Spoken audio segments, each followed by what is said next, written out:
Alors, bonjour à tous. Donc, aujourd'hui, on va voir les tunnels, passage à niveau et partage de la route. Bien que bon, les tunnels pour partager, c'est pas bien compliqué, je pense. Non. Mais bon, il faut toujours préciser quand même certaines choses.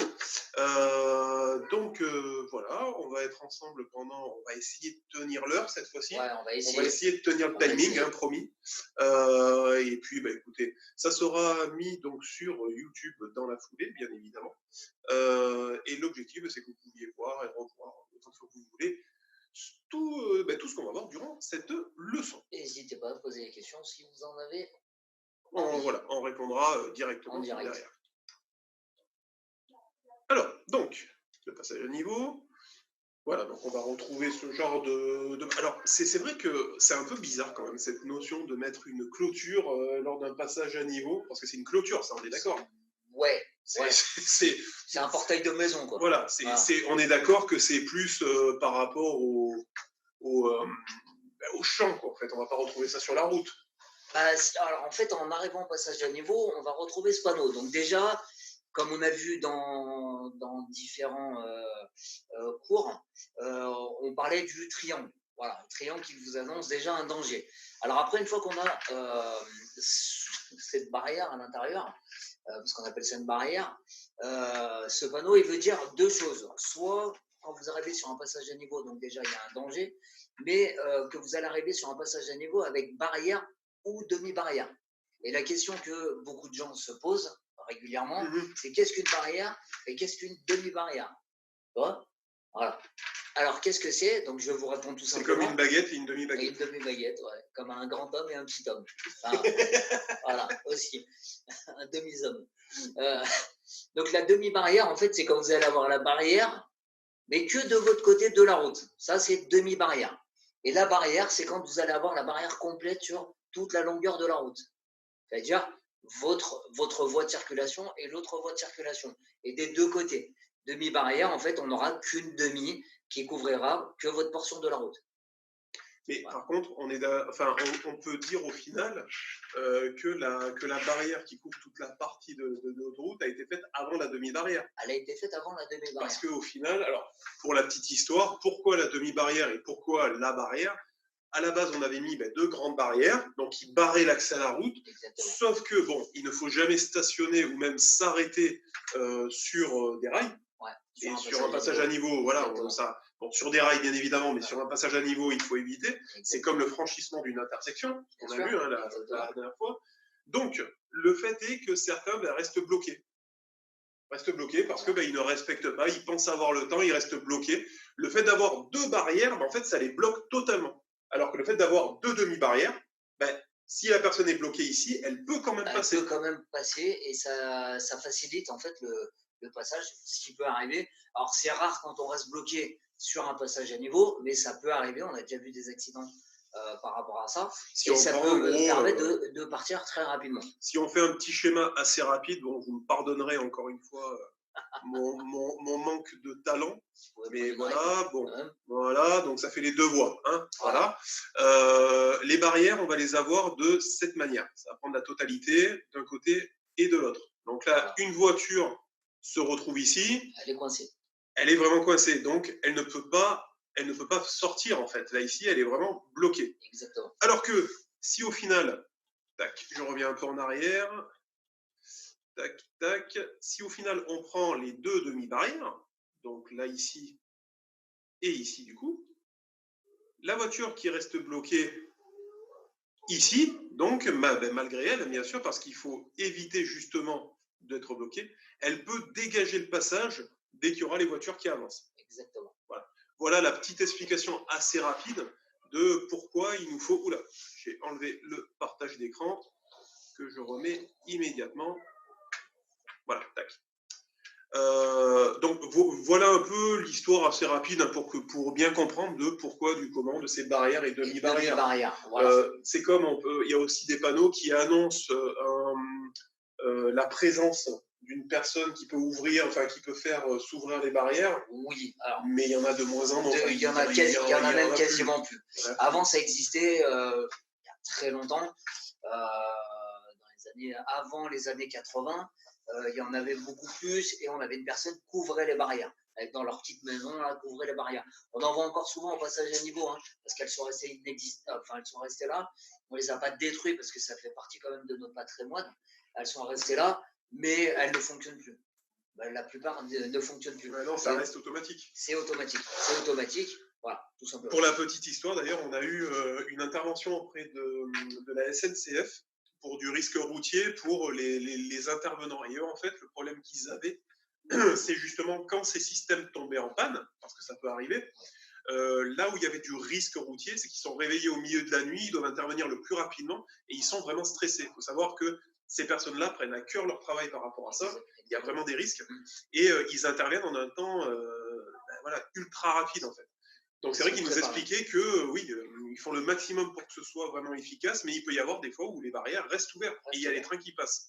C'est rare, c'est très très rare comme ils nous disent, mais malheureusement, voilà, ça peut arriver. En sachant que vous avez quand même la barrière ou la demi-barrière qui, même si elle reste bloquée, on a quand même la lumière rouge qui est apparente, parce qu'on a le signal rouge avant qui vous indique quand même qu'il y a un danger pour vous interpeller. C'est pour ça qu'il est rouge avant.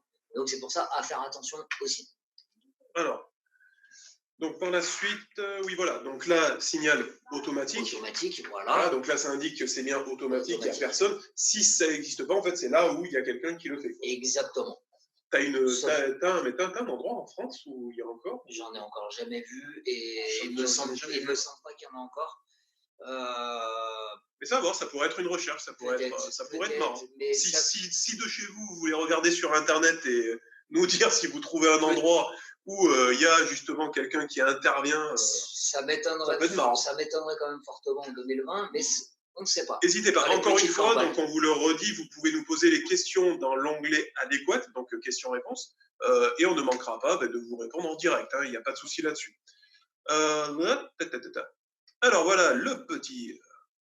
celui-ci, du coup. Alors, qu'est-ce qu'il veut dire, celui-là? Attention, train furtif qui surgit de nulle part. Non, c'est pas ça? Non, c'est celui-là, il n'y a pas de barrière ni de demi-barrière. Donc, on peut retrouver... Là, il n'y a pas de panonceau en dessous, donc il n'y aura pas forcément de stop. Panonceau, on peut retrouver un petit panonceau en dessous qui nous annonce qu'il y aura un stop. Voilà. Là, ici, le signal automatique, un panonceau. Exactement. Et si on retrouve le deuxième cas de figure qui nous annonce l'approche de la voie ferrée, d'accord, donc il y a un passage de train, on peut avoir un panonceau en dessous qui nous annonce un stop. Donc là, le stop sera obligatoire pour tout le monde. Même s'il n'y a aucun train qui arrive, on aura toujours une signalisation sonore ou lumineuse, de toute façon, dans tous les cas, d'accord. Mais dans tous les cas, il faudra rester vigilant en arrivant parce qu'on a toujours un panneau danger. Voilà. Alors donc, on rappelle, si là, justement, pas de barrière ni demi-barrière, on arrive. Alors, j'ai fait cette diapo, pourquoi? Pour vous demander qui a la priorité. Parce qu'on m'a vraiment posé cette question une fois, c'est-à-dire est-ce que je fais la priorité à droite? Pas trop, pas avec un train. Donc la petite logique, c'est bien sûr, bon, on s'arrête bien évidemment, le train passe, on attend. Alors, c'est important de dire, voilà, vous allez avoir des questions à des moments où est-ce qu'un train peut en cacher un autre? Ouais. Qu'est-ce que ça veut dire? Ça veut dire qu'il y a le train qui passe et certains petits malins peuvent vouloir passer entre les demi-barrières. Quand c'est les demi-barrières, il y en a qui s'amusent à passer, en sachant qu'un train arrive à plus de 300 km/h. Donc, si le train vient à percuter le véhicule, forcément, il y aura on n'a aucune chance de survie. Aucune. Voilà. Et il peut y avoir un train et un train qui arrive derrière. Alors, il faut savoir que des fois, parce qu'il y a une marge entre deux trains, d'accord, il faut savoir qu'un train peut passer, les barrières vont s'ouvrir parce que le train est passé à un endroit qui a détecté que le train avait fini son passage. Donc, on peut relever les barrières, mais qu'il y a un deuxième train qui arrive. Donc, les barrières vont se refermer automatiquement. Ça peut arriver aussi. Voilà. Donc, c'est pour ça qu'il faut toujours rester vigilant par rapport à ces barrières. Exactement. Donc, on va reprendre notre petit tracé pour voir exactement les signaux. Alors, n'hésitez pas à me dire si c'est trop petit, mais pour résumer, on va avoir le panneau danger avec... la barrière à moutons, voilà, qui sera là, signal automatique, et on va retrouver ces trois petits traits. Donc, c'est quoi exactement? Alors, ces traits rouges. Ces trois petits traits, mon cher Jamil. Donc, on peut retrouver ces traits. Donc, on peut en avoir 1, 2 ou 3. Alors, pourquoi 3? Parce qu'on est hors agglomération et qu'en général, un panneau, il est annoncé environ 150 mètres avant l'intersection. Là, chaque trait rouge va vous indiquer 50 mètres avant l'intersection, avant la voie ferrée. Donc là, on en a 3, donc ça voudra dire à 150 mètres, mais on peut en retrouver qu'un. Et au fur et à mesure, donc on va arriver au premier, il y en aura 3. On va arriver 50 mètres plus loin, il y en aura 2.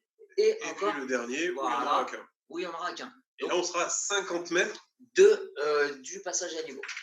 Alors, pourquoi un panneau danger, donc triangle? C'est simplement que c'est dangereux. C'est dangereux. Le passage à niveau, très dangereux, parce qu'il y a des risques. Alors, autant pour vous que pour les passagers aussi. Parce que même si le train vient percuter le véhicule, c'est dangereux pour le conducteur ou les passagers de la voiture, mais c'est dangereux aussi pour les passagers du train. Voilà. Donc, c'est pour ça que c'est dangereux pour tout le monde. Alors, suite à ça, on va avoir quoi? On va retrouver le fameux signal dont tu parlais, le signal lumineux qui est clignotant, donc rouge clignotant. Voilà, le code de la route, on va pas. Enfin, ils n'ont pas inventé grand-chose. Hein. Ils ont pris le rouge danger. Parce que le rouge, c'est ce qui se voit le mieux, plus vite et qui interpelle plus vite notre pupille et surtout aussi notre cerveau. Donc, le rouge va nous interpeller plus vite. Si on met un signal vert, ce ne sera pas pareil, ce n'aura pas la même signification pour notre cerveau. Donc là, le rouge, ça nous interpelle tout de suite. Automatiquement, on sait qu'il y a un danger. On le sait. Et donc, on va rajouter par-dessus. Donc, alors voilà les fameuses barrières. Voilà, simple. Et si on a des demi-barrières, voilà comment ils vont être. Celles-là, elles sont belles. Tu insinues que je dessine plus mal que cela. On pourrait faire mieux. C'est pas sympa, c'est pas sympa. J'ai besoin de votre support dans les commentaires, s'il vous plaît. Ça serait gentil. Non, mais dites-lui qu'il dessine pas bien. Donc là, très clairement, un truc qui est sûr, il ne faut pas passer entre les barrières. Voilà. C'était le petit effet qui se coule. Voilà, je suis désolé. Alors là, c'est ce que tu disais, c'est que là, en fait, on ne va pas avoir de barrière. Sans barrière. Et le petit panneau en question qu'on disait tout à l'heure avec la locomotive. Hein, la locomotive et un stop. Ce panneau date d'hier. Hein, oui, la locomotive, ça date d'hier. Encore un charbon. Il y en a encore. C'est encore des mulets qui l'attirent. Alors, stop à 150 mètres, ça veut dire qu'on aura un poteau en dessous avec 3 barres ou pas là? Enfin, avec 3 barres, avec 3 traits rouges ou pas? Pas forcément. Pas forcément. Pas forcément. En fait, 150 mètres, ça nous indique l'approche de l'intersection qui sera à 150 mètres, comme toutes les intersections hors agglo, à environ 150 mètres, d'accord? Donc là, on nous indique qu'à 150 mètres, en fait, on va avoir la voie ferrée qui va arriver et qu'on aura un stop obligatoire. Alors, comme je disais tout à l'heure, dans tous les cas, on va devoir s'arrêter, même s'il n'y a pas de train, il n'y a pas de signalisation lumineuse ou de signal sonore, on sera dans tous les cas obligé de s'arrêter. Ça reste un stop, comme en circulation classique, ça reste un stop, le stop est obligatoire. Par contre, on peut dire que ce genre de situation, on va plus les retrouver dans des zones industrielles, par exemple, où il y a très peu de trains qui passent. Où il y a très peu de trains qui passent, ou que ce soit que des trains marchandises. Voilà. D'accord. Beaucoup. Plutôt des trains marchandises, donc dans des zones industrielles, la plupart du temps. Voilà. Autrement, aujourd'hui, on va retrouver plutôt des passages à niveau avec barrière ou demi-barrière. Mais c'est plutôt rare, non, d'ailleurs, ce genre de. Oui, alors comme tu dis, soit en race campagne, vraiment, ou alors quand c'est que des endroits où il y a comme dans les zones industrielles, où il n'y a que des trains de marchandises qui passent. D'accord. Voilà. C'est vrai que ce système justement de déplacement par rapport aux trains et par rapport aux marchandises a été un peu abandonné d'ailleurs dans les zones industrielles. Exactement. Il y en a de moins en moins. Avant, ça circulait entre entreprises, on pouvait se faire circuler du matériel. C'était la logistique qui était fait comme ça, c'était pour éviter d'utiliser des camions. Voilà. Donc, et ça tournait dans la zone industrielle entre chaque entreprise. Ouais, c'est bon, ça va. Alors les tunnels, donc interdiction et obligation. Donc c'est vrai que ça va être intéressant justement de voir les deux. Alors, un demi-tour, est-ce que c'est autorisé de faire un demi-tour dans un tunnel? Mais bien sûr. Mais bien sûr. Bien sûr. Alors, pourquoi c'est d'autant plus... Alors, bon, je vais le mettre, bien sûr, c'est interdiction. Alors, pourquoi c'est d'autant plus interdit dans un tunnel que dans une route à double sens Parce que là, il y a danger immédiat. Parce que si on se retrouve, on fait un demi-tour dans un tunnel, on va se retrouver directement à contresens de la circulation avec des véhicules qui arrivent en face. Donc là, on va se retrouver en sens inverse de la circulation. Donc, c'est dangereux. Sur une circulation à double sens de circulation, ça va être dangereux, mais le risque est plus limité parce qu'on va pouvoir revenir sur une voie à double sens de circulation. Donc, ce sera moins dangereux. On va être dangereux plutôt pour ceux qui arrivent en face de nous si on leur coupe la route à ce moment-là. Voilà. Ouais. Alors que dans un tunnel, on va se retrouver directement face à face avec les autres véhicules. Arrêt et stationnement, mais j'ai envie de dire, ouais, mais le problème, c'est que si j'ai mon gamin qui vomit, machin, je peux m'arrêter dans le tunnel, du coup. Non, interdiction. Donc, même pas en cas de danger Non. immédiat. Enfin, danger. Si on tombe en panne, ben, Il y malheureusement. a des refuges. Il y a des refuges dans les tunnels pour pouvoir se stationner. C'est des refuges, mais que en cas de danger. Alors, Donc, aussi, il y a un truc, hein, je complète avec ce que tu dis là, justement, par rapport au refuge, c'est pour les atteindre. Parce que quand on tombe en panne d'essence, donc ça, c'est l'excuse. Faites attention de ne pas tomber en panne d'essence, déjà, premièrement. Mais imaginons que vous avez un problème moteur ou n'importe et que ben, tout s'arrête. Il faut avoir un réflexe, c'est de débrayer pour laisser justement la voiture aller jusqu'au refuge. Exactement. Voilà. La voiture va avoir, avec la force qu'on parlait l'autre jour, l'inertie, d'accord. Quand vous allez appuyer sur l'embrayage, votre voiture va continuer à avancer. Alors bien sûr, à une allure très très lente, mais elle va continuer à rouler. Bien sûr, le moteur sera plus en marche et ça nous permettra d'atteindre le refuge assez rapidement. Alors bien évidemment, il va y avoir de la logistique qui va se mettre en route avec les feux justement qui vont s'allumer. Vous avez d'un côté, une flèche verte. Alors attends, je vais vous montrer.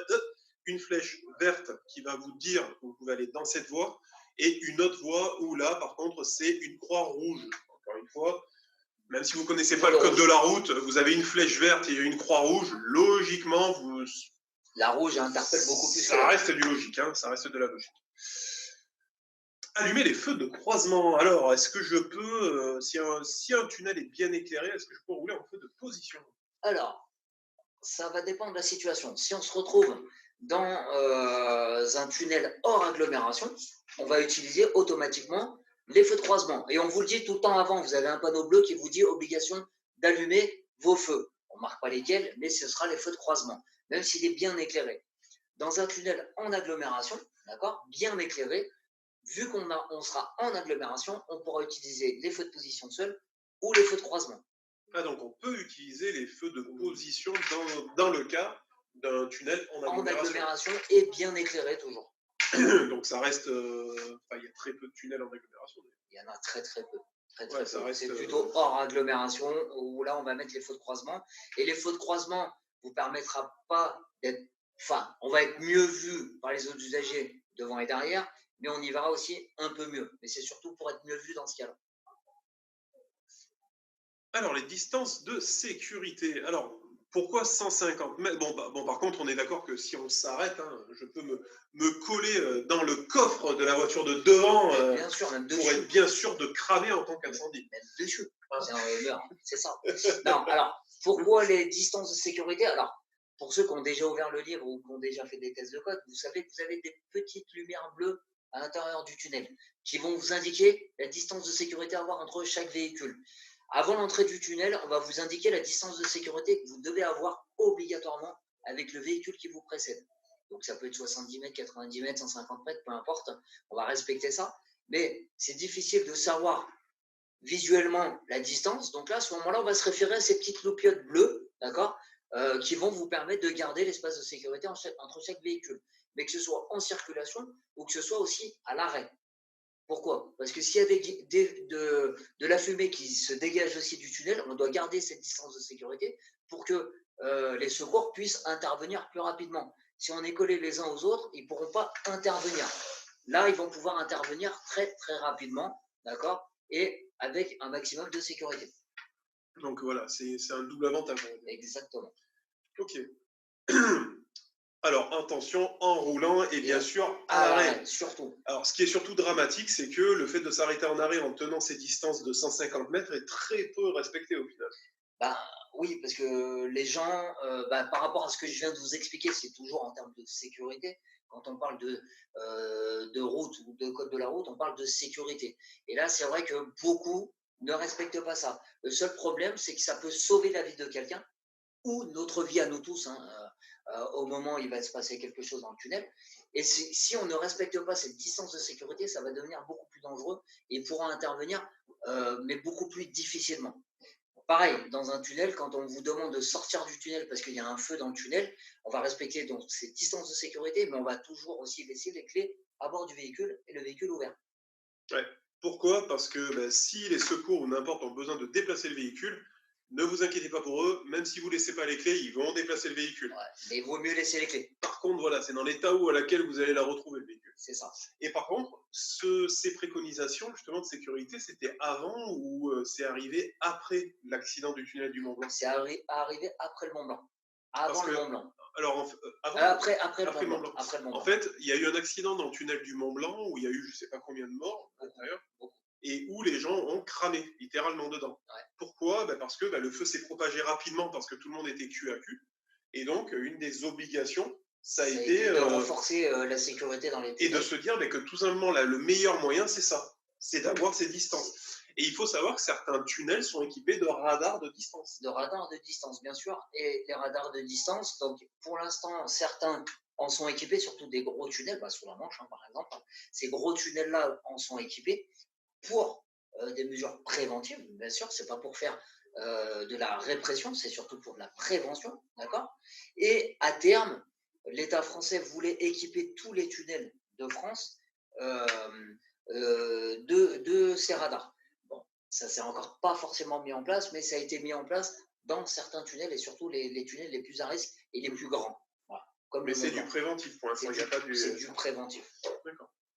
Donc voilà un peu l'explication du pourquoi. Limitation de vitesse. Alors, 70 km/h au maximum et minimum à 30 km/h. Alors, pourquoi un minimum, justement? Alors, pourquoi un minimum? Pourquoi? Parce qu'en fait, il faut éviter de s'arrêter dans un tunnel. D'accord? Éviter de rouler trop lentement, parce que si on roule trop lentement, on va être dangereux pour les autres. Déjà, quand vous rentrez dans le tunnel, ce qui va être dangereux, c'est qu'on va changer de luminosité. C'est-à-dire, vous allez être dans la lumière et vous allez rentrer dans l'obscurité. Déjà, le temps que nos yeux puissent se remettre réellement correctement à la lumière du tunnel, il va falloir déjà un certain laps de temps. Ce 30 km/h, c'est surtout pour pas qu'on roule trop lentement et qu'on ne soit pas dangereux pour les autres. Le maximum, là, c'est comme pour toutes les actes de circulation, c'est pour pas dépasser cette vitesse et surtout pour qu'on ait des distances de sécurité beaucoup plus importantes. Ce 30 aussi fait partie aussi de la distance de sécurité. Entre 30 et 70, c'est quand même 40 km/h au-dessus. Mais c'est surtout aussi pour fluidifier le trafic beaucoup plus facilement et pour éviter qu'on reste en stand-by dans le tunnel. Sauf cas particulier, bien sûr. Mais en allant de Lyon à Chambéry, par exemple, tu as pas mal de tunnels qui ne sont pas limités à 70. Tu peux aller à 110. À 110. À 110, parce qu'ils sont très très courts. Les deux tunnels, quand on vient de Lyon à Chambéry, sont très très courts. Ouais. Donc ça nous permet de rouler un peu plus vite, ça fluidifie aussi beaucoup plus rapidement. Donc au final, oui, ça comporte, c'est principalement pour les tunnels un peu longs. Surtout les tunnels qui vont être longs, ou alors, parce que des fois dans les tunnels, il y a des travaux. Et là, quand il y a des travaux, donc ces tunnels-là qui sont à 110 ou 90, là, on va réduire la limitation à 70. 70, voilà, à ce moment-là. Ok, donc, alors les aménagements de sécurité. Donc là, on va en voir quelques-uns, justement. Ça va être intéressant. Alors, bon, en sachant que c'est de voir ça assez rapidement. Là, ici, je pense que tout le monde en a déjà vu la voiture. La vitesse maximum, bon, c'est en anglais, hein, ça reste quelque chose d'européen, j'ai envie de dire. C'est européen. Voilà, max speed, bon, la vitesse maximum, vous allez avoir affiché juste ici. Là, c'est ce que je disais tout à l'heure, là, ici, là, les deux flèches, enfin, vous avez la flèche verte et la flèche rouge. Là, typiquement, si on est en France et qu'on a ce genre de croix rouge à droite, ça veut dire qu'il y a un obstacle sur la chaussée droite. Obstacle ou travaux, voilà. Il se passe quelque chose, donc on aura interdiction de franchir cette voie. Interdiction totale. Là, ici, vous allez avoir... Alors, là, dans le 2, j'ai l'impression que c'est interdiction de klaxonner.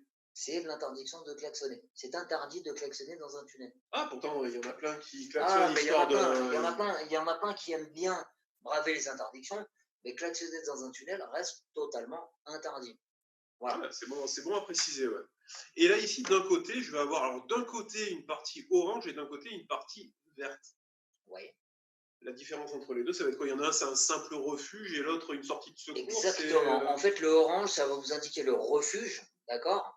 Et le vert, ça va vous indiquer l'issue de secours. Donc, l'issue de secours, ce qui veut dire que quand on va prendre l'issue de secours, ça va être pour sortir du tunnel à pied. D'accord? Donc là, à ce moment-là, on va sortir à pied du tunnel. Le refuge, en fait, on va être confiné à l'intérieur. Alors, en sachant qu'il y a des portes anti-fumée et anti-incendie. Donc, si on n'a pas le temps de prendre l'issue de secours, on va aller se confiner. Alors, c'est un mot aujourd'hui qui est à l'ordre du jour, hein, le mot confinement, par rapport à ce qu'on vit aujourd'hui. Mais là, quand on parle d'aller se confiner dedans, c'est parce qu'on n'a plus le temps de sortir et qu'on va rester là-dedans. Il y a des portes coupe-feu, aussi pour les fumées, donc on peut aller se réfugier à l'intérieur. Alors ça, pareil, ce sont des normes de sécurité qui ont été mises en place suite au tunnel sous la Manche.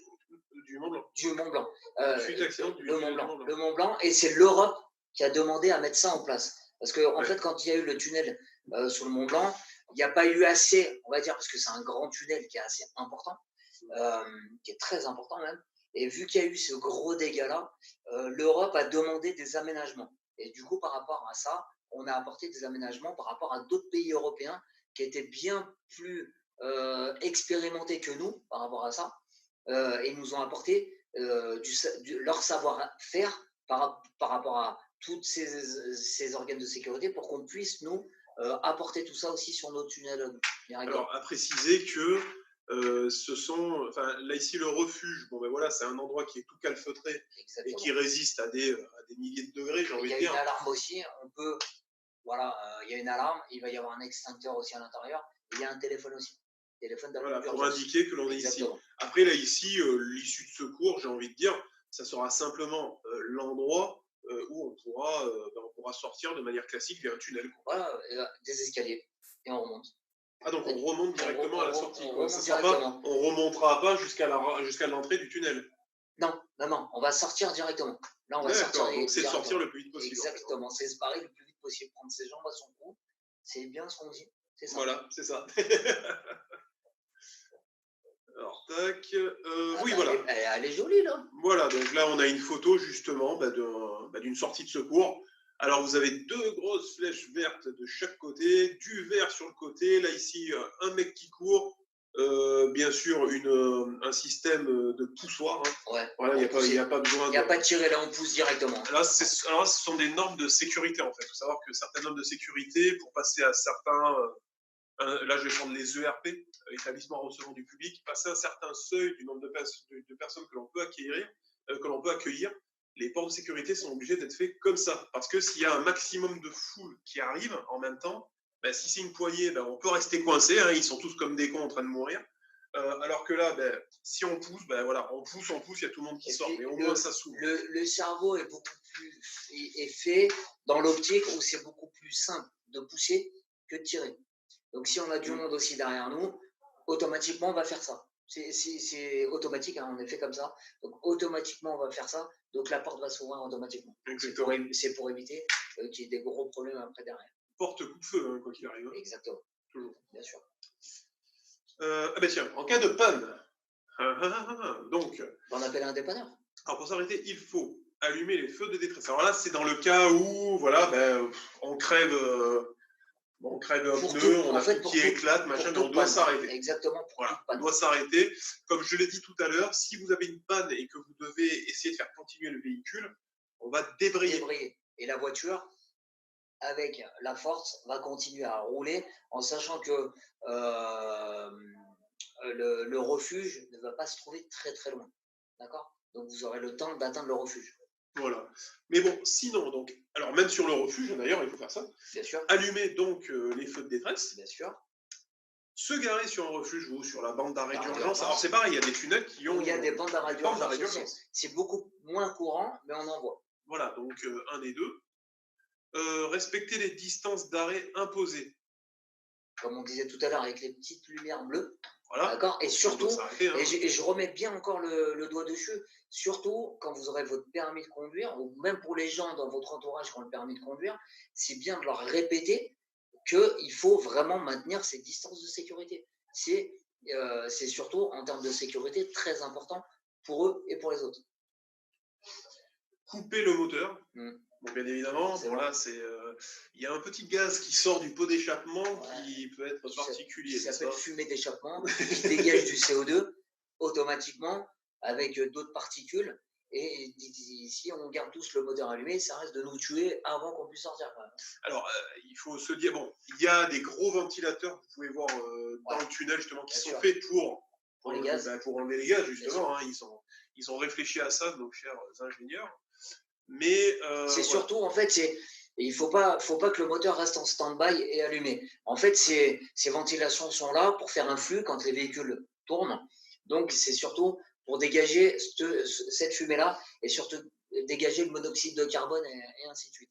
Sauf que là, il y a un flux. Si le moteur est en stand-by, ça va être vite engorgé. Oui, exactement. Contacter les secours à partir d'une borne d'appel d'urgence. Bon, en sachant que, alors, deux choses, bon, c'est pas tellement de contacter les secours, mais déjà, si vous avez s'il y a un problème dans le tunnel, maintenant vous avez, et que vous écoutez la radio, vous avez un message qui va se mettre directement sur le, sur le poste. Oui, pour prévenir surtout les usagers de la route. Voilà, donc qui arrivent. Exactement. Et aujourd'hui, est-ce que je suis obligé d'aller à la borne d'appel d'urgence ou je peux appeler avec mon portable? Alors, le problème, c'est qu'on pourrait appeler avec son portable.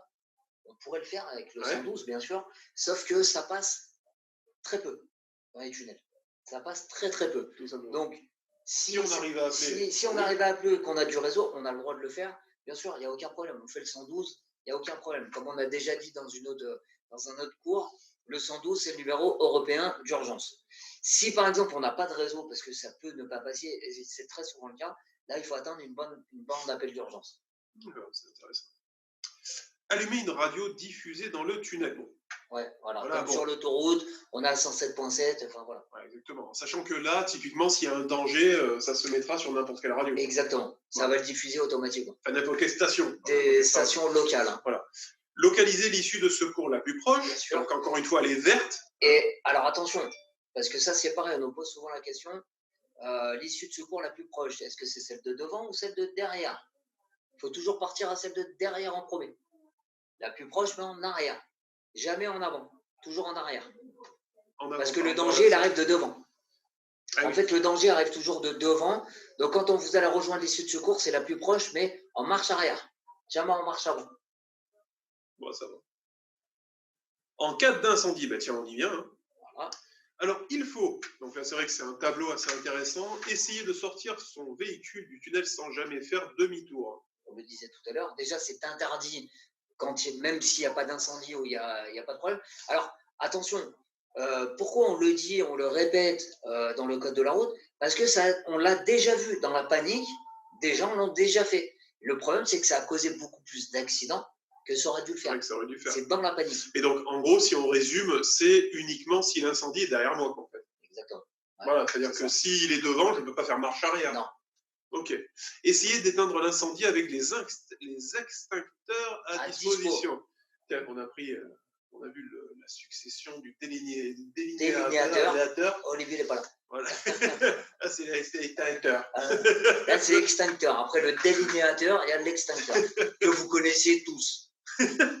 Laissez les clés sur le contact. Donc ça, tu l'as dit justement pour permettre au secours de déplacer le véhicule s'il y en a besoin. Exactement.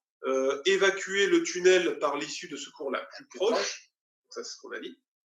Il ne faut pas, alors c'est ça, ça va être intéressant, suivre ou dépasser un véhicule en feu ou produisant de la fumée. Bon, ça paraît logique. Ça paraît logique. Alors le suivre, d'accord, bon, on va éviter de mourir. Par contre, pourquoi on ne peut pas le dépasser au final? Parce que je le dépasse et puis je laisse le danger derrière moi. Alors non, pourquoi? Parce qu'en fait, on va pouvoir intervenir. Donc déjà, s'il lui arrive un problème, on va pouvoir intervenir. On va pouvoir aussi le prévenir. Parce que le fait d'être derrière, on va pouvoir le prévenir avec des appels de feu, hein, tout simplement. Sauf que si on est devant, on ne pourra plus le prévenir, par exemple. En fait, c'est surtout pour essayer de le mettre aussi en sécurité. Ça veut dire que si vous le doublez, en fait, c'est du non-assistance à personne qui pourrait être en danger. Là, c'est une personne qui peut être en danger, donc on se doit de la prévenir. Et le fait d'être derrière, on va pouvoir le prévenir. Et là, à ce moment-là, il va se ranger sur un refuge. Voilà. Et, mais du coup, bon, on a vu d'ailleurs hein, que de plus en plus de personnes... Enfin, je sais plus quand est-ce qu'on avait sorti ça, que c'est justement Emmanuel Macron qui a fait son discours en expliquant qu'on était un pays soi-disant indiscipliné, un machin, tout ça, mais qu'il n'a jamais vu autant de personnes venir en aide aux autres. Exactement. Et on est un des rares pays à le faire. Donc c'est vrai que ça, on peut se dire qu'en France, on ne le fera pas. Je suis persuadé que justement la volonté des gens d'aider va accroître d'autant plus. Va prendre le dessus. Hein. Et ça, de toute façon, il faut bien se dire que c'est comme quand une voiture est retournée dans un fossé, on arrive, on regarde ça, aussi bien il y a quelqu'un dedans. Hein. Aussi bien ça vient d'arriver, il y a quelqu'un dedans. Alors, il peut y avoir plusieurs choses, parce que des fois, on dit c'est du non-assistance à personne en danger, ce qui pourrait être sûr, comme la voiture qui est dans le ravin ou quoi. Le seul problème, c'est qu'il faut, parce qu'il y a des gens à qui ça pourrait faire peur, ça pourrait tétaniser aussi. Et là, en fait, il faut prendre sur soi, parce que ça pourrait être nous, quelqu'un de notre famille. Ben voilà, il faut se dire, il y a quelqu'un qui est peut-être en danger, et il faut essayer d'aller secourir si on peut le faire. Voilà. Donc c'est pour ça. Et je pense que naturellement, tout le monde est capable de le faire. Naturellement. Après, bien sûr, il y a des peurs, il y a des craintes. Hein, mais naturellement, on est tous capables de le faire. Et rien que le fait de s'arrêter, de vérifier et d'appeler. C'est tout. Voilà, parce qu'encore une fois. Ça coûte rien, ça coûte rien. On n'est pas tous secouristes, on n'est pas tous. Voilà, mais par contre, il y a une voiture qui est là, on explique ce qui se passe. Et voilà. Exactement, ça peut être ça. Réduire les distances de sécurité à l'arrêt. Bon, mais voilà, c'est ce qu'on avait dit. Bon, risque de propagation d'incendie. Ça permet également aux secours de pouvoir aller rapidement. Exactement. C'est une question de temps, hein, un incendie. Je crois, enfin, il faut que je retrouve cette échelle, justement, qui parlait en minutes de la progression d'un incendie dans une maison. C'est ça. C'est impressionnant. Ça va à une vitesse mais monstrueuse. Donc ça se joue à la seconde. Hein. Réellement, ça se joue à la seconde. On dirait pas, mais c'est pour ça qu'on dit quand les pompiers, les secours sont en circulation et qu'il faut leur faciliter le passage le plus vite possible, c'est pas pour rien. C'est parce que ça peut aller très très vite. Et la moindre seconde qu'ils peuvent gagner peut sauver des centaines de vies, voire des millions de vies. Exactement. Alors c'est pareil. Quand on doit faciliter le passage au secours, j'insiste bien là-dessus, parce que bon, ça, ce sont des pompiers qui me l'ont dit, hein, c'est pas moi qui l'ai inventé, ne pas vouloir absolument se garer sur le côté, quitte à s'arrêter, puis au final, ils vont avoir du mal à passer. S'il n'y a pas de place pour vous mettre sur le côté, vous roulez normalement, et dès que vous pouvez, vous vous mettez sur le côté. Ouais. Voilà la consigne. C'est la consigne d'un pompier qui m'avait donné ça, justement, et qui me disait, voilà, si tout le monde fait ça, c'est bien. Oui, non, mais déjà, si on arrive à respecter des règles simples, alors, forcément, on va comparer avec la situation actuelle d'aujourd'hui. Aujourd'hui, on nous parle d'avoir des gestes barrières, comme respecter les 1 mètre, comme se laver les mains régulièrement. Voilà, on est à 1 mètre, même un peu plus. Voilà, on ne s'est pas serré la main, on a porté un masque cet après-midi. Bon, là, pour parler, c'est un peu plus facile sans le masque. Ben voilà, se laver les mains régulièrement, avoir du gel hydroalcoolique, c'est des gestes simples. Et bien en voiture, c'est pareil. La preuve qu'on a notre petit gel. Non mais voilà, c'est des gestes simples, mais que dans la vie de tous les jours, en voiture, quand on parle de respect, de distance de sécurité, le respect des autres, bah ça en fait partie. Voilà. C'est exactement la même chose. Donc on est tous capables aujourd'hui de le faire. Complètement. Faire marche arrière ou demi-tour, donc ça, voilà, encore une fois, si vous pouvez sortir du tunnel, c'est en marche avant. Voilà, on oublie la marche arrière, on oublie, voilà. Rester à côté de son véhicule aussi. Vous inquiétez pas, personne ne va le voler. S'il y a un incendie. Je ne suis pas sûr qu'on le récupère. On va peut-être le récupérer à un moment donné, mais. Alors, en sachant aussi pour des questions d'assurance, parce que ça, on me l'a posé cette question. Bien sûr. Ouais, mais bon, mais je suis assuré au tiers, machin, mais comment je fais pour ma voiture? Alors, on va être clair là-dessus. Normalement, dans les contrats, vous devez savoir qu'on fait aussi de la vente de voitures et d'assurance. Dans l'assurance que l'on conseille à chaque fois, donc c'est une personne qui sera d'ailleurs présente vendredi. Il y a un webinaire à 18h sur comment remplir son constat amiable. Et il y aura notre partenaire qui sera en direct avec nous pour voir différents. Donc vous aurez la présence d'Ève. Voilà. Et Ève est vraiment très carré là-dessus. Donc moi, je vous conseille à tous de venir. Alors déjà, faire ce cours sur le constat amiable qui est super important parce que ça peut vous servir dans la vie de tous les jours. Et Ève va être vraiment très pointilleuse sur tous les points. Et elle est vraiment très efficace et très professionnelle là-dessus. Et justement, avec elle, on avait, moi je disais, tu vois, mais le problème du tiers, d'assurance au tiers, c'est que si ma voiture se fait cramer, ben voilà, j'ai tout perdu. Ben non. Normalement, c'est au tiers avec vol et incendie. Il y a les deux. Alors, après, c'est pareil. Hein, si vous prenez n'importe quelle assurance low cost, on va dire, où vous payez vraiment, vraiment pas cher, peut-être qu'il n'y a rien. Peut-être que vous avez juste la protection. Normalement, au tiers, donc on a bien sûr la garantie pour les dégâts causés à autrui, ou qu'on aurait pu causer à un autre tiers, hein, bien sûr, à autrui ou même à l'environnement. Mais dans la majeure partie des cas, quand même, on nous inclut vol et incendie dedans. Dans la majeure partie des cas, voilà. mais c'est vrai. Mais Faut d'où faire attention l'importance quand de même. faire attention et de poser les Il faut bonnes faire questions, très les bonnes attention questions quand par même. rapport à ça. Ouais. Récupérer des affaires encombrantes avant d'évacuer. On laisse ce qu'il y a dans la voiture. Que sont des affaires encombrantes? Bah, des valises ou des ordinateurs. Voilà. Je vais faire mon chiant, hein, comme à chaque vidéo, bien sûr. À quel moment c'est une affaire encombrante? Du style, un ordinateur portable. Ça peut devenir encombrant. Et au final, un ordinateur portable de 15 Ouais, pouces que l'on tient à la main. Ouais, mais ça devient encombrant en et fait, on doit sortir avec rien. C'est de voir un petit peu cette définition d'être encombrant. Bah, en fait, n'importe quel objet qui peut être dans votre voiture peut devenir encombrant. On va le laisser à l'intérieur de la voiture parce qu'il faut partir le plus vite possible. Donc la belle-mère, on la laisse dans la voiture. Exactement. Et là, c'est la première chose qu'on laisse dans la voiture. On s'est fait des amis, là. On s'est fait toutes les belles-mères. Toutes les belles-mères de France sont avec nous. On vous aime. Ou pas? Donc en gros, bon, tout ce qui est sac à main ou les portefeuilles, les machins, bien évidemment. Oui, là on va prendre, bien sûr. En fait, c'est tout ce qui va vous empêcher de pouvoir prendre la fuite. Partir vite. Ce qu'il faut vous dire, c'est qu'il y a votre vie en fait en jeu. Bien sûr. Pas... Donc on part avec, comme les dames, elles ont souvent un sac à main, ou nous les hommes, une sacoche, voilà. On part avec, c'est pas encombrant. Par contre, après, tout le reste va être encombrant. Un ordinateur portable, une valise, peu importe, des courses dans la voiture. Si on achète un saucisson, on le laisse dans la voiture. Enfin, voilà. On laisse tout ça parce que c'est encombrant et ça va nous empêcher de partir très, très vite. Voilà, tout simplement. C'est intéressant. Alors, donc, le code de la rue. Alors, il ne s'agit pas de savoir comment on va se battre dans la rue. Hein. C'est pas le code. Il n'y a pas de règle dans la rue déjà. Voilà. Donc là, il y a un code de la rue. Alors, définition, c'est le principe est de faciliter la circulation des plus faibles. Et qu'est-ce qu'on appelle les plus faibles? Qu'est-ce que c'est que les plus faibles? Tiens donc. Alors, les plus faibles, ça va être les piétons. Il va devancer Johan. T'as vu ça? Les piétons vont, dans tous les cas, être prioritaires sur tout le monde. Sauf s'ils sont en dehors d'un passage pour piétons, bien évidemment. Alors, ils sont vulnérables. S'ils sont en dehors du passage piéton et qu'ils sont déjà engagés, on va les laisser passer. Pour eux, pourquoi? Parce qu'ils sont vulnérables. Et nous, on arrive en voiture derrière. Alors oui, ça nous embête parce qu'ils ne respectent pas le code de la route. D'accord? Mais on va éviter de les écraser. On ne va pas les écraser. Voilà. Parce qu'eux, contre une voiture, ils n'ont aucune chance de survie. Donc, même si ça nous embête, on leur a dit, mais ils sont quand même prioritaires. Le code de la route nous dit qu'ils sont prioritaires. On peut remonter à plusieurs années. Je crois que c'est jamais arrivé dans l'histoire de la sécurité routière qu'un piéton gagne contre une voiture. Non, à moins que... Voilà. Vous avez les Avengers qui départent. Sauf tramway. Alors oui, parce que les tramways, ils ont des barrières. Comme avec le passage de niveau tout à l'heure. On se doit de s'arrêter. Ils passeront pas. Voilà. Voilà, tout simplement. La zone de rencontre. Oui. Alors, on va tous se rencontrer. Donc, les usagers peuvent y circuler. Mais alors, on dit maximum 20 km/h. Mais en règle, normalement, ce que le code de la route dit, c'est l'allure du pas.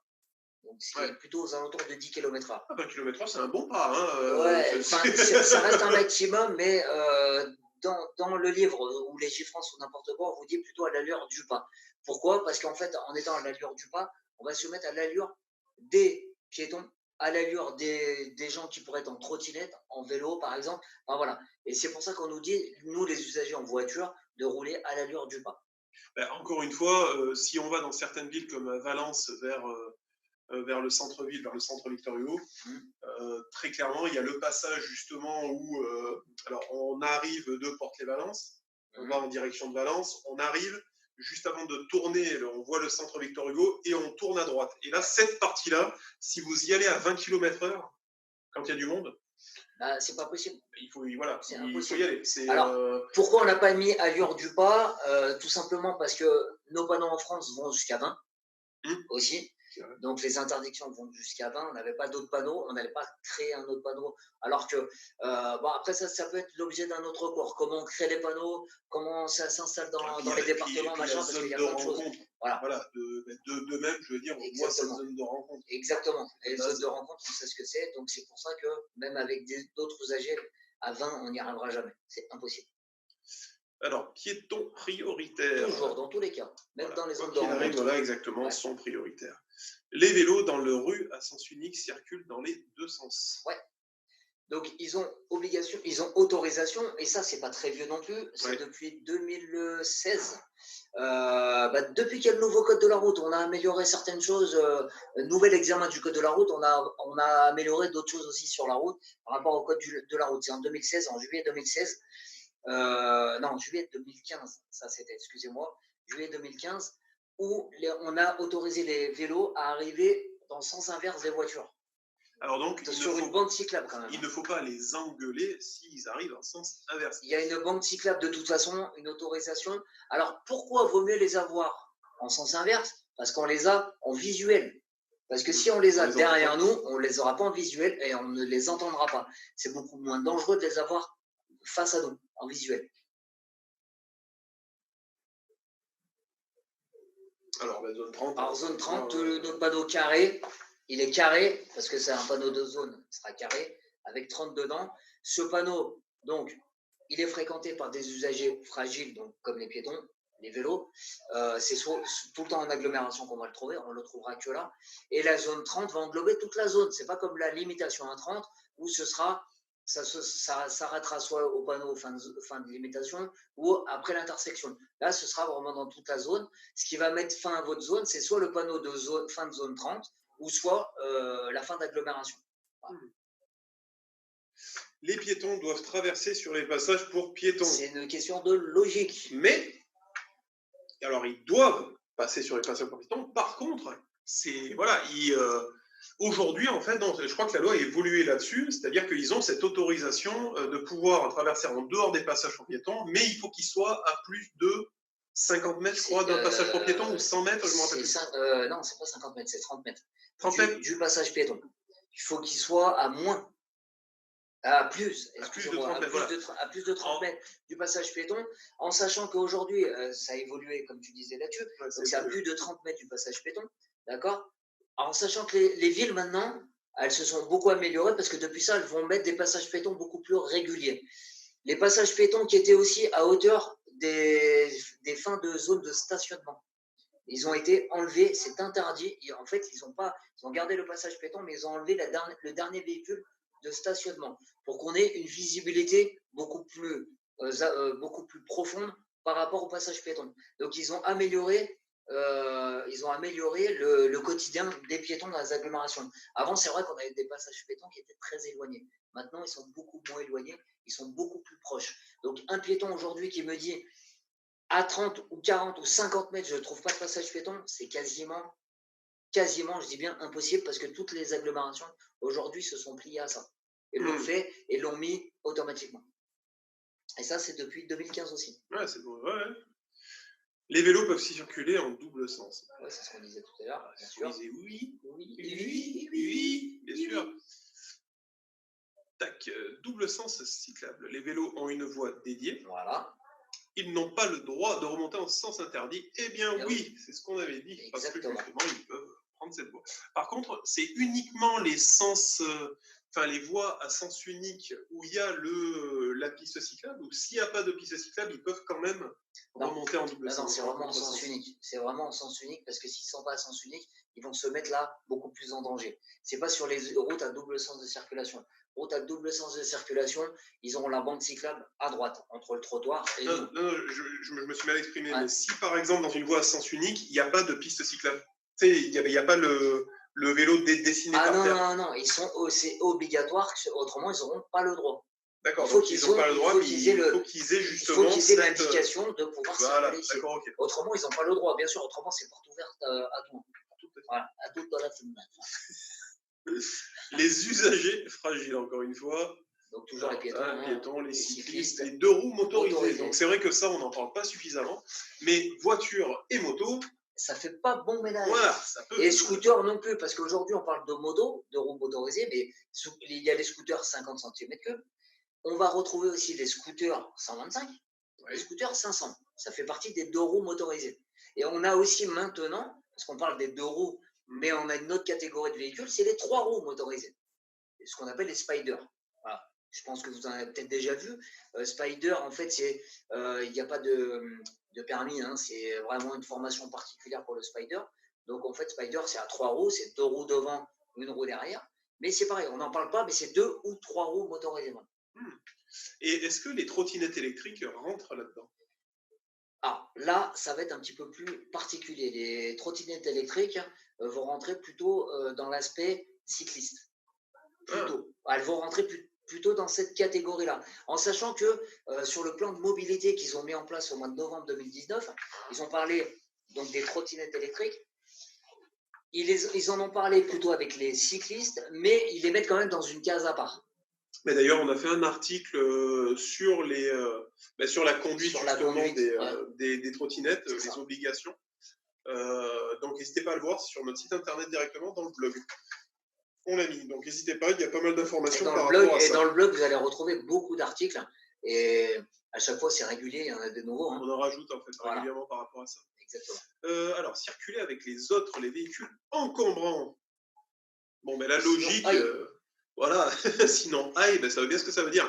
Encore une fois, il faut être logique. Ce que j'aime bien faire avec certains élèves, c'est de les mettre sur notre simulateur et de les faire conduire un camion, semi-remorque ou bus ou n'importe, pour se rendre compte comment il est difficile en fait de conduire ce genre de véhicule en ville avec des véhicules qui vont un peu de partout.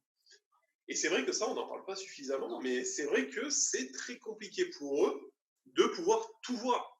Donc, au plus on leur facilite le passage, et au mieux c'est pour eux, encore une fois. Déjà, eux, ils ont du mal à tout voir, et en plus, ils vont prendre beaucoup plus de place, parce que forcément, pour un virage, que ce soit un camion ou un bus, ils vont prendre beaucoup plus de place. Ils ont ce qu'on appelle un point de pivot sur la remorque ou sur le bus, donc ils vont être obligés de prendre beaucoup plus de place, parce que les 2 roues derrière ne tournent pas, forcément, elles suivent simplement la carrosserie, mais elles ne tournent pas. Donc forcément, à ce moment-là, on va devoir nous aussi nous adapter à eux. Et forcément, il est plus lourd, donc on va s'adapter plus à lui. Ce sera à nous de nous adapter et moins à lui, forcément. Ouais, tout à fait. La sécurité des chantiers, ralentir et être prudent. Donc ça, c'est vrai qu'on en parlait à une vidéo. Bon, il faut être logique en fait, c'est-à-dire que les personnes vont être sur leur chantier, ils vont travailler. Peut-être que ça va leur sortir de l'esprit qu'il y a des véhicules qui passent toute la journée et ils peuvent sortir d'un coup de leur camion sans faire forcément attention ou n'importe. C'est pour ça qu'il faut vraiment ralentir pour leur sécurité. Et il ne faut pas oublier que c'est grâce à leur travail que l'on a des routes en bon état. Des routes en bon état, surtout les axes principaux qui vont être en bon état. Et il faut penser un truc, c'est que les gens, ils travaillent, ils sont dans leur boulot, ils vont pas forcément faire attention à ce qui se passe autour, à ce qui paraît logique. On peut pas être concentré en tant qu'être humain sur 2 choses à la fois. Alors mesdames, vous allez me dire si, mais c'est pas vrai en voiture. Je précise. Je précise bien. Les situations de conduite, le doute est la meilleure des consciences. Alors c'est vrai que voilà, en cas de doute, on s'abstient. Exactement. Et c'est vraiment ça. C'est-à-dire que on a notre cerveau qui est fait d'une certaine manière. On appelle ça l'homéostasie du risque, n'est-ce pas ? C'est-à-dire que quand on sent un danger, automatiquement, on va douter et donc on va ralentir. C'est automatique. Et c'est vrai que c'est notre conscience. C'est pour ça d'ailleurs qu'on avait répondu à la question de mais pourquoi il y a encore des priorités à droite ? Pourquoi ? Pour faire ralentir, parce que on se dit oula, il y a un danger, quoi. Il y a quelque chose, il y a quelqu'un qui peut sortir de nulle part. Alors, oui, ça nous fait ralentir. C'est ça. Alors oui, on est un des seuls pays en Europe à avoir encore des priorités à droite, mais ça peut sauver des vies si on ralentit. Exactement, c'est ça. Donc encore une fois, on est dans ce cas-là. Communiquer. Alors, pas les doigts. Hein. Comment on communique ? On a plusieurs modes de communication. Un jour, j'ai fait un cours et quand j'ai dit, alors, comment on va communiquer ? Radio. Non, alors. CB, les CB, non, les doigts. Radio, la musique. Ah ouais, d'accord. On communique. Non, c'est pas. Moi, voilà, on m'a dit je fais des gestes avec les doigts. C'est avec les autres. Voilà. Mais là, c'est communiquer avec les autres. On parle de circuler avec les autres, c'est communiquer avec les autres. Vous allez avoir plusieurs modes de communication en voiture et le plus répandu est que 8 personnes sur 10 n'utilisent pas ou ne l'utilisent pas correctement, c'est le clignotant. Tout simplement.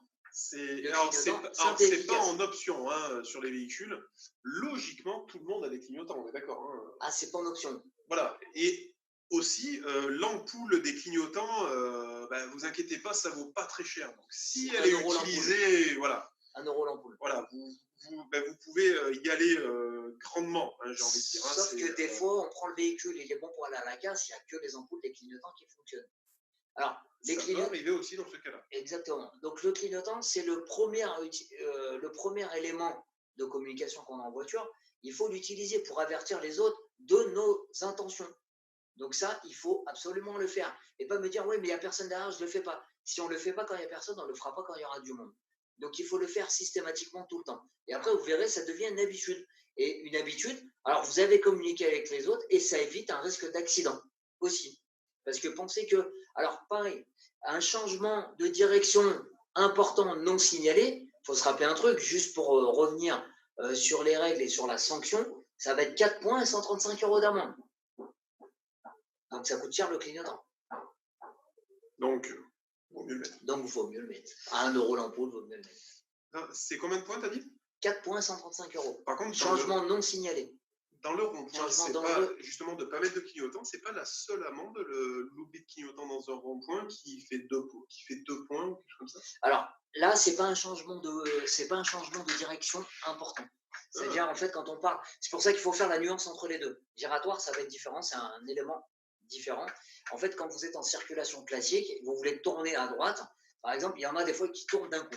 Ça va surprendre l'autre usager. Et là, c'est un changement de direction important et qui devient dangereux. Vu que ça devient dangereux, là, on va avoir 4 points et 135 € d'amende. Dans le giratoire, c'est moins dangereux. Ça reste dangereux quand même. C'est moins dangereux, mais la sanction sera beaucoup moins importante. Alors, c'est pour ça qu'il faut faire attention aux deux. Alors, c'est vrai qu'aujourd'hui, les forces de l'ordre ne sanctionnent pas beaucoup les clignotants. Autrement, il n'y aura plus personne qui aura les permis. Oui, je pense. Oui. Voilà. Mais je pense que si on commençait à mettre des sanctions par rapport à ça, et moi, je le dis ouvertement, voilà, de fait de mon métier aussi, hein, mais de fait de comment je roule aussi, moi, personnellement, derrière, si le clignotant, c'est tellement important pour tout le monde, qu'on ne l'utilise pas, il faudrait sanctionner. Bim. Et voilà. Et le fait de sanctionner, eh ben, on arriverait à des meilleurs résultats. Tout à l'heure, je disais juste un pourcentage, et c'est un pourcentage réel qui a été recensé par la sécurité routière. 8 personnes sur 10 en France ne mettent pas ou très mal le clignotant.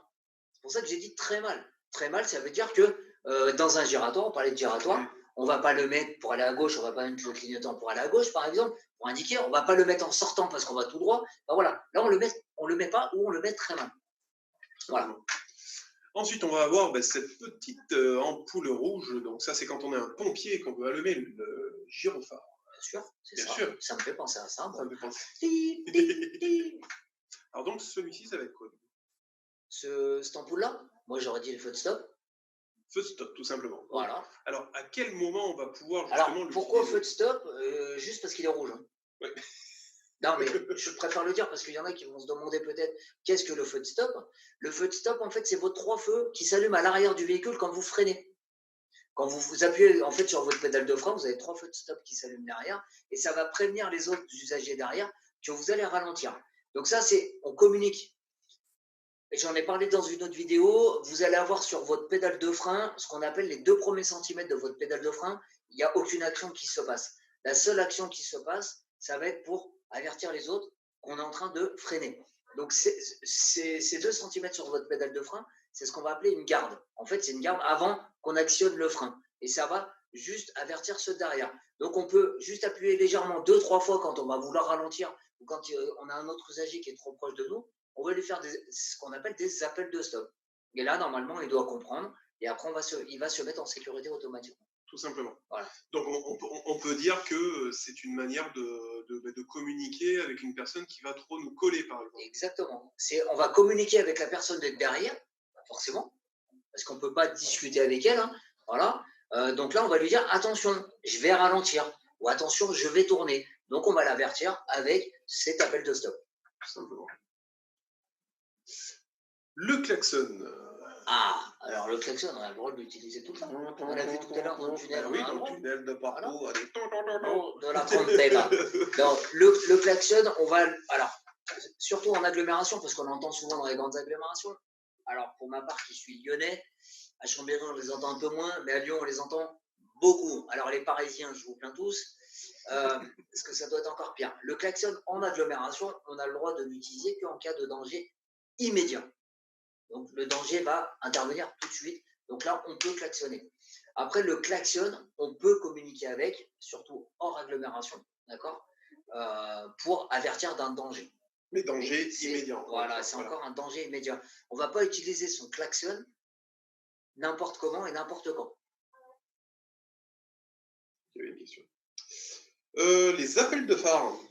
Alors, forcément, comme tout le monde connaît, c'est pour avertir qu'il y a les forces de l'ordre. Bien sûr, bien évidemment. Bien sûr. On se doit... Alors, est-ce que c'est sanctionnable, ça, d'ailleurs? Eh oui. Oui. Alors, attention. Alors, juste pour arriver là-dessus, beaucoup de gens le font. Énormément de gens le font. Et moi, je ne suis pas d'accord avec ça. Pas du fait de mon métier, mais du fait en tant qu'être humain qui utilise les routes tous les jours, avertir les autres usagers, par exemple, qu'il y a les forces de l'ordre qui contrôlent. Dites-vous bien un truc, c'est quand on va avertir, la personne va partir, va faire demi-tour. Ok, si la personne est alcoolisée, elle a pris des stupéfiants, elle a enlevé un enfant, enfin voilà, il peut y avoir beaucoup de choses, et on va l'aider à se barrer, à partir. En fait, donc, voilà, il faut. En gros, il y avait même une communication des forces de l'ordre sur laquelle j'étais tombé, où ils disaient bon, vous savez quoi, il y a un radar, vous voulez l'avertir, faites des appels de phare, on s'en fout. Mais clairement, c'était la communication des forces de l'ordre. Mais c'est de dire, si par contre, il y a des barrages routiers, il y a même eu une pub par rapport à ça, bien sûr. Ça peut être pour retrouver un enfant qui a été enlevé. Par exemple. Ça peut arriver. Donc, il ne faut pas le signaler, très clairement. C'est pas une question d'être une balance, c'est pas une question d'être un connard ou n'importe. C'est un devoir civique, réellement. C'est-à-dire que, encore une fois, sur la route, une personne qui boit de l'alcool, mais vraiment, enfin voilà, qui boit de l'alcool au-delà de 0,5 g pour un conducteur expérimenté, c'est un danger. Point. Donc s'il fait demi-tour, il peut aller tuer ou tuer quelqu'un d'autre. Ou même vous, hein. Ça peut être vous. Bien sûr. Donc encore une fois, voilà, il faut vraiment le penser comme ça. Il ne faut pas le penser autrement. Tout ça. Donc, petite question. Question banale. Les phares, c'est les feux de route. Alors, non, les phares, c'est absolument... Alors, on va avoir plusieurs feux. On a les feux de position, seuls. Donc, c'est les petites que les parents appellent communément les veilleuses, mais ça ne s'appelle pas du tout comme ça. C'est les feux de... j'ai mangé le nom, ça y est. Les petits. Les veilleuses. Les veilleuses, c'est les... Oh, je viens de le dire, mais je l'ai mangé. J'ai mangé le mot. Les feux de position. Les feux de position seuls. Ou les feux Merci. durs. Non, feux durs, c'est les feux de jour. C'est encore autre chose. C'est encore autre chose. C'est encore autre chose. Mettez-moi tôt. Je vais te dire en direct live. Donc, il y a les feux de position seuls. Après, vous allez avoir les feux de croisement qu'on utilise le plus souvent. D'accord? Et vous allez avoir en plus, donc le bleu, ce sera les feux de route. Donc, on va utiliser en agglo ou hors agglo quand ce n'est pas éclairé du tout. Ouais, les feux de croisement, c'est les phares, en fait, ce qu'on appelle un phare, ce sont les pleins phares, en fait. C'est ça. C'est plus cet amalgame de dire les pleins phares, donc c'est les feux de route. C'est les feux de route, mais ça, on peut faire un appel de feu, simplement sans les mettre en position allumée constante. Voilà, on peut faire un appel de feu lumineux. D'accord? Voilà, c'est un peu donc, ça. Ce qu'on peut appeler les pleins phares, donc les phares, on n'appelle pas tellement ça. Ouais, c'est les feux de route. C'est plutôt les pleins phares, mais c'est plutôt appelé les feux de route. Alors, juste pour revenir sur les feux diurnes, que Yoann parlait tout à l'heure, feux diurnes ou feux de jour, c'est les feux sur toutes les voitures récentes qu'on a maintenant aujourd'hui. Quand vous allumez la voiture, les feux qui s'allument automatiquement. Voilà, oui. Je l'ai expliqué dans une autre vidéo. Voilà, par rapport aux motards, en fait, il y a eu une époque où on voulait mettre les feux de croisement comme dans d'autres pays obligatoires à tous les véhicules qui circulaient la journée. Sauf que les motards, forcément, il n'y avait que eux qu'on arrivait à distinguer de loin parce qu'ils avaient déjà leur feu allumé. Donc, du coup, on a aboli ça. On avait mis ça en expérimentation, on l'a enlevé et on s'est dit on va mettre des feux diurnes sur la voiture. Voilà. Tout simplement. La petite histoire. Et conclusion, donc aujourd'hui, j'ai envie de dire que là, on a vu une partie qui était non pas technique, mais un peu particulière à aborder. Un peu plus pratique pour la route. qui va vous aider en tant que, comme tous les cours de code qu'on a fait, mais là, ça va vous aider aussi bien pour les tests de code que pour quand vous allez être en voiture aussi. Donc, c'est beaucoup plus pour vous donner, pour vous aider en théorie et en pratique. Voilà, pour les deux. Tout simplement, voilà. Donc pensez bien, voilà. Alors ce cours sera sur YouTube, donc n'hésitez pas à le revoir si vous avez des choses à approfondir. N'hésitez pas à faire des commentaires sur YouTube, on en a pas beaucoup et c'est vrai que pour répondre à des questions, n'hésitez pas, hein, c'est vraiment là pour ça. Pour qu'on puisse s'améliorer aussi, parce qu'on est toujours en mode de découverte. Voilà, donc pour qu'on puisse améliorer aussi les choses. Donc on aimerait avoir aussi votre ressenti, même des gens de votre entourage que vous connaissez. N'hésitez pas à leur dire d'aller voir et de voir ce qu'eux ils en pensent pour que nous on puisse s'améliorer. On sera toujours conscient on va toujours écouter les messages positifs, mais négatifs aussi, parce que le négatif nous permet aussi d'avancer et dans le bon sens pour vous. Voilà. Donc n'hésitez pas.